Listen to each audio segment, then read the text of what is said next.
Hired Farmer John. We're going to show you how we take off the 440 tracks. This is John Deere 440 gas. We just took the engine out of it, taking the tracks off next. We've already taken this side off. What you want to do on the tracks is, of course, find your pin. We bring them up to the front. You can see where we're hitting this one out. We usually take one track pad off. If you can, try to collapse your track adjusters. It'll make it a little bit easier for getting them off, especially when you go to put them on. If you'll loosen up the track adjusters, what it'll do, it'll collapse the wheel and the track. It'll make it a lot easier when you drape them back on. But what we did is, of course, track pins are never lined up the same, so this one was back further. So what we did is we took it out way back here, and then we rolled it forward so we could get our other track pin up forward right here. And of course we took our pad off because somebody had welded the pin in. Trust me, it's cheaper just to go buy a pin. But if you got to, just tack weld it. You don't have to weld it all the way around. This one we had to cut. Well, I didn't do too bad of a job, but it'll need to be just grind it off a little bit, and I'd put a pin back in it. But if you don't have access to a track pin, you can use just a regular pin, but just put a tack on it, and you might want to mark it by putting a groove or something on it so you know where the track pin comes out next time. But anyhow, this one here, like I said, just what you want to do is collapse your track adjusters.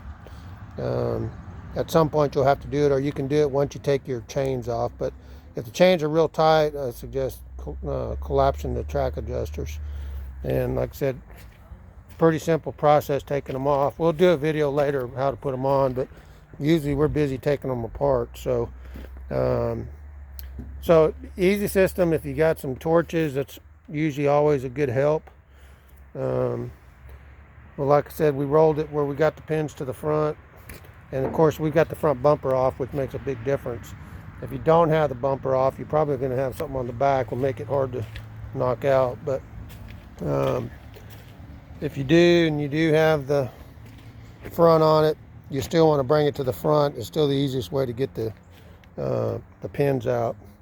So anyhow, I just wanted to show you sort of what how we get them out. This one here, the tracks are sold and they're going to a new home, so we're just getting them off and trying to save the all the track rails, because we got to cut it, then you got to add them back in. So, but anyhow, taking the tracks off, not a very big job if you've got the loader blade off.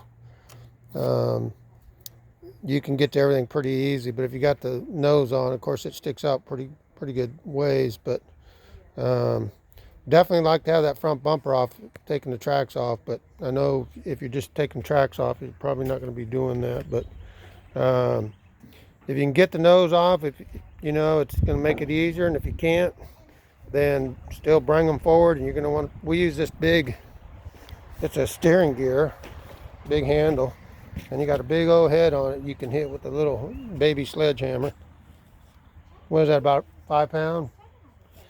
So anyhow, that's our setup we use for pounding those out. Usually takes us about, if they're coming out easy, about what, 20-30 minutes a piece at the most. Something like that. Yeah, so not much, you know, but if you've got to put heat to them to get the pin out, just take your time so you don't mess the rails up, because if you mess the rails up, of course, you're going to have to replace. So you just want to be careful when you're taking those out. But anyhow, I just thought I'd do just a short little video to show you how we take them off.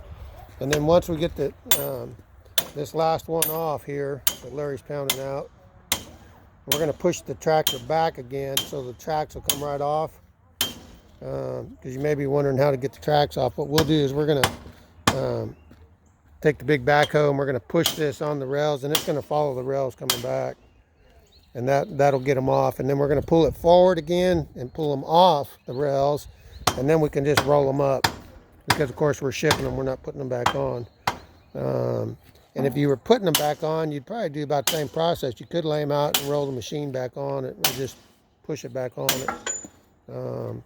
And then you'd need to come along, of course, to bring them back together. So All right, well, anyhow, that's a short video. I know I make it sound sort of simple. Still a lot of work, but you can see how that just came off the front. Larry and his big bar. And then, you want to push it backwards, Larry? Yeah. All right. I'm going to let Larry push it backward, and we'll show you how the chains come off of it.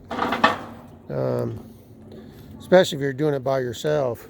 It makes it a little bit easier to just push on it.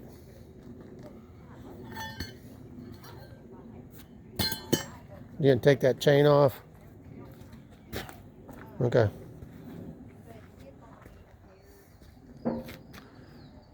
It's a hot, muggy day in Georgia. We're supposed to be getting some thunder showers here later. So, trying to get some of this done.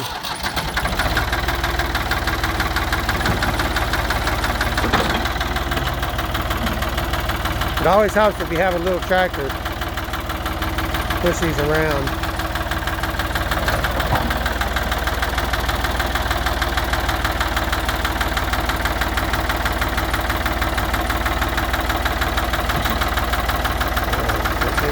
Walk it off.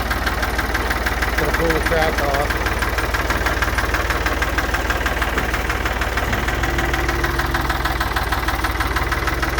Keep on coming, Larry. This is the easy way to get them off. Now he's gonna pull it forward, and we're gonna take them off. There you go. It's like being on chains, which it is.